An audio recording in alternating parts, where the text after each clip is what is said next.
Il n'y aura pas de sauveteurs en mer à Logivy-de-la-Mer dans les Côtes-d'Armor. Ils ont décidé d'exercer leur droit de retrait. Ils contestent les peines requises contre leur collègue normand.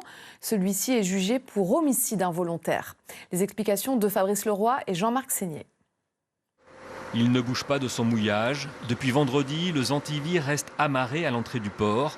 Les patrons de la station SNSM ont décidé d'exercer leur droit de retrait et de ne plus embarquer.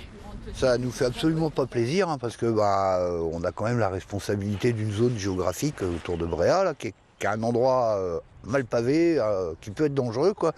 Mais on s'est dit si personne ne bouge, ça n'évoluera jamais. Donc voilà, on a bougé, tous d'accord. Tous les bénévoles unis pour soutenir leur collègue normand Philippe Capdeville, jugé la semaine dernière devant le tribunal maritime du Havre pour homicide involontaire suite au naufrage d'un chalutier, le Braise, survenu en janvier 2021.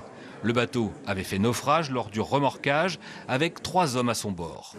Un accident comme ça m'arrive, je sais que je ne m'en remettrai pas. Rien que l'accident, c'est dramatique bien évidemment. Mais si en plus là-dessus on est traîné en justice, parce que j'appelle vraiment ça traîner en justice, non. Les autres risques, je les assume. Ça fait partie des risques inhérents à la mission, je les assume, mais pas celui-là. 12 mois de prison avec sursis et 2 ans d'interdiction de naviguer ont été requis, de quoi décourager les sauveteurs qui s'engagent bénévolement.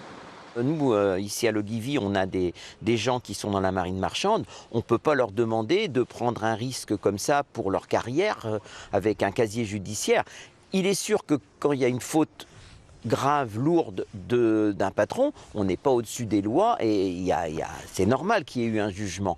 3 personnes qui disparaissent comme ça, le jugement il s'imposait. Mais les conclusions ne reflètent pas du tout la réalité des choses qui se sont passées. En attendant le verdict qui sera rendu le 4 juin, le Zantivy et la station SNSM de Logivy resteront indisponibles.